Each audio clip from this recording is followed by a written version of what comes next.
Aaron Hernandez was an up-and-coming NFL star in 2013 after being drafted to the New England Patriots just 3 years earlier. He had a growing family and a life that many people dreamed to have. But as we know, not everything is as it appears. And Aaron Hernandez's life was definitely not as it appeared. A troubled childhood riddled with abuse and the loss of a parent left him with wounds that potentially never healed.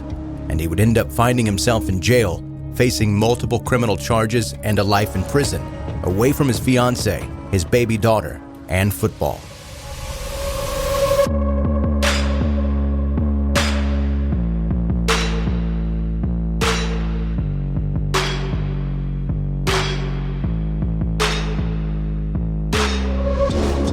Welcome to 10-Minute Murder, brief and bingeable true crime.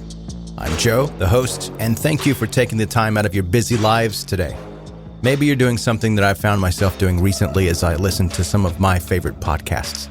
I plop down on the couch, put a cold washcloth over my closed eyes, and pray to baby Jesus to rebuke these allergies so that I can stop scratching my eyeballs out. Is it just me dealing with worse than normal allergies this year? I hope so, because I wouldn't wish this on anyone. If you find yourself listening in that position, I'm sorry. But also, welcome. As you're listening to the story today, please take a second to look at where you're currently listening and subscribe to 10-Minute Murder. If you've done that, connect with 10-Minute Murder on social media. Links for that, if you need them, are in the episode notes. If you've done that too, share 10-Minute Murder with any of your friends, family, coworkers, hairstylist, or Lyft driver, anyone that you think may like short true crime stories. Let them know about it. And if you've done that, well, I don't know what else is left. Maybe help me find a new set of eyeballs that don't itch every time the wind blows. Oh, reviews. I forgot reviews. You can leave a 5-star review if that is available wherever you listen. Okay, now let's get to the story today.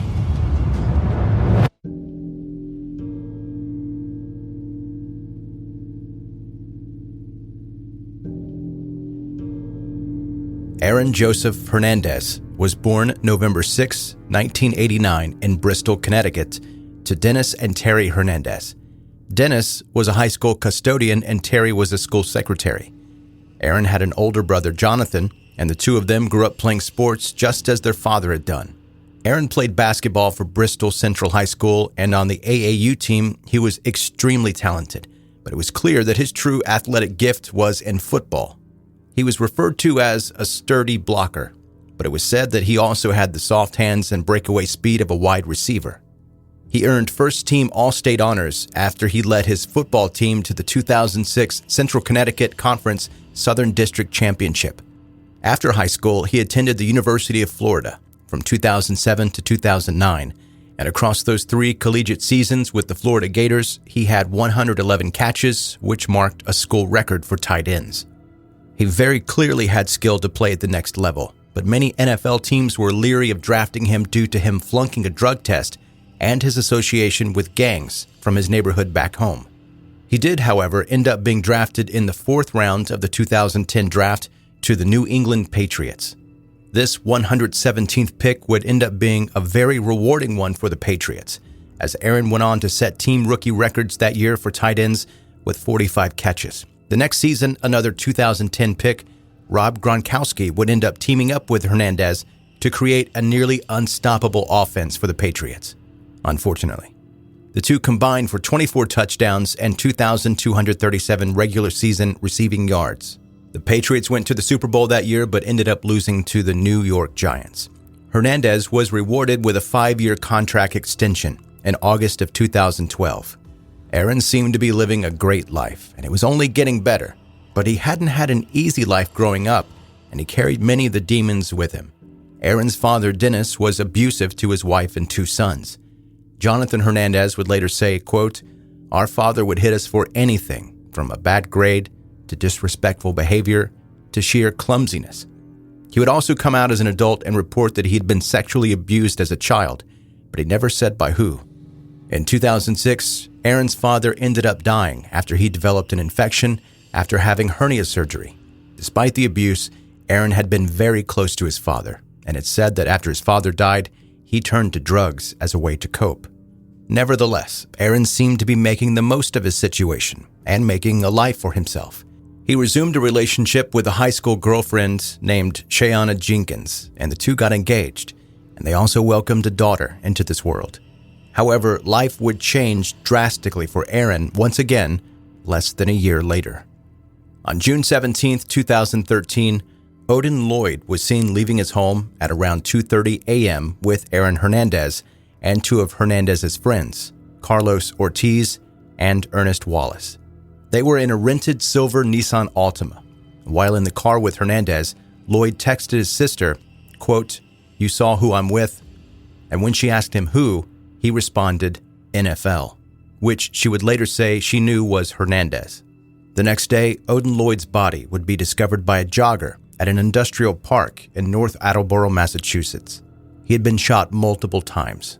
The industrial park was only about a mile from Hernandez's home. Odin Lloyd, like Hernandez, was an athlete. He played semi-pro football for the Boston Bandits. He was a linebacker and wore the number 53. At the time of his death, he was working for a landscaping firm and was only 27 years old. Odin had been dating the sister of Aaron's fiancée, Shayanna. He was described as an extremely funny guy and was always a class clown. His sister spoke of him saying, quote, "Anybody who knows my brother would say that he's just a funny guy. He's very respectful. He never really disrespected anybody." Hernandez was almost immediately identified as a suspect in the death, and the police searched his home on June 18, 2013, just one day after the body was found. Police ended up coming back 4 days later and searching his home again. Evidence quickly pointed back to Hernandez, but that didn't stop him from trying to impede on the investigation by destroying his cell phone and the surveillance footage from his house. Police still had enough evidence to arrest Hernandez just 9 days later, on June 26, 2013. He was charged with the first-degree murder of Lloyd and 5 weapons-related charges. He was held without bail. Not even 2 hours after his arrest, he was released by the New England Patriots. Aaron's arraignment would provide more details on evidence and perhaps a motive for the murder. It was alleged that Hernandez was upset at Lloyd for talking with a couple of his enemies during an event out at a Boston nightclub. Surveillance footage from the industrial park showed the Altima was there at the time of the shooting, and footage that police did manage to get from Hernandez's home showed him arriving with a gun shortly after. In addition to this, the same .45 caliber casings that had been discovered at the crime scene had also been found in the rented Altima and at Hernandez's condo. As Hernandez sat in jail waiting for his trial to begin, more allegations about him began to surface. A man in Florida accused him of discharging a weapon that had caused him to lose an eye. An investigation also started for a drive-by shooting that had occurred the previous summer, in which Hernandez was a suspect. Wallace and Ortiz, Hernandez's friends, were also indicted in connection with the murder, and they both pled not guilty. Hernandez's fiancée was also indicted on perjury charges and pled not guilty. She had been alleged to have lied to a grand jury and to have disposed of evidence. Odin Lloyd's family filed a wrongful death lawsuit against Hernandez in December of 2013 while he was awaiting trial. Just a month later, unsealed court documents revealed that Hernandez was possibly behind the barrel of an unsolved double homicide from July of 2012. The families of those 2 victims also filed wrongful death suits against Hernandez in February 2014, both seeking $6 million. In May 2014, Hernandez would be indicted on multiple other charges. Assault and battery due to an altercation he had with another inmate a few months prior. Threatening to do bodily harm to someone who worked at the jail from an incident at the end of 2013. And the 2 murders from 2012 were among the charges. He pled not guilty, and his lawyers stated that he was innocent of these charges and looked forward to his day in court. The trial began January 29, 2015 in Massachusetts.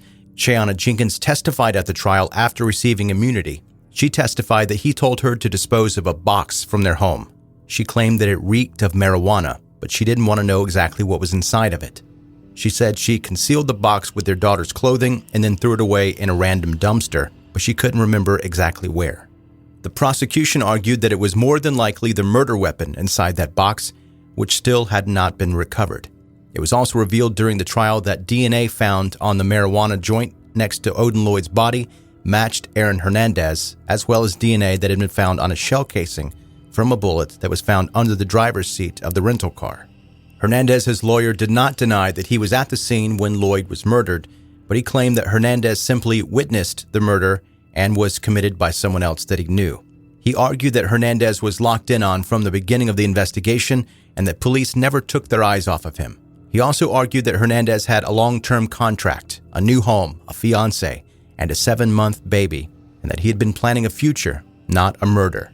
On April 15, 2015, Aaron Hernandez was found guilty of first-degree murder in Lloyd's death and was sentenced to life in prison without the possibility of parole. He was also convicted of unlawful possession of a firearm and unlawful possession of ammunition. 2 years later, on April 14, 2017, Aaron was found not guilty in the double murders in 2012. He was only found guilty of one charge at the time of the 12 they had been facing, and that was illegal possession of a firearm. 5 days later, Aaron Hernandez was found hanged in his prison cell at 3:05 a.m. Attempts were made to resuscitate him, and he was transported to a nearby hospital where he was pronounced dead at 4:07 a.m. When Hernandez was found, he had John 3:16 written on his forehead in ink and written on the cell wall, but that appeared to be written in blood. There was also a Bible open with the verse John 3:16 highlighted in blood. 3 suicide notes were left, one to Hernandez's fiancée, one to his daughter, and one to his attorney at the time. In his letter to Cheyenne, he ended it with, "You're rich," which caused many people to speculate that he had been aware of a rule in Massachusetts called abatement, in which convictions are thrown out if a defendant dies before their appeals process is exhausted. The belief is he thought he could do this and get his conviction thrown out, then the NFL wouldn't have any grounds to continue to withhold large sums of money from him or his estate, as they had been doing since he was first arrested. Hernandez's family chose to donate his brain to scientists to determine whether or not he had CTE, otherwise known as chronic traumatic encephalopathy. It's a brain disease that's linked to a number of NFL athletes, and it ended up coming back that Hernandez had a severe case of it. A judge did vacate Hernandez's murder conviction in May of 2017, but it was later reinstated in March of 2019 when the Massachusetts Supreme Judicial Court unanimously found that the legal rule of abatement should be abolished. In a book released by Hernandez's brother Jonathan, he talks of his brother saying, quote, "He had a lot of things happen, both good and bad. People think they know my brother, but they really don't. They know what they saw in the news, but they don't know all the struggles he faced." While Aaron Hernandez was in jail, he spoke to his mother in a jailhouse phone call of the struggles that he faced and how they affected him, saying, quote, "You have to find inner peace to be happy. Nothing you do is going to make you happy. Nothing you get is going to make you happy. Just like me, like by having money, having everything in the world, I was still miserable."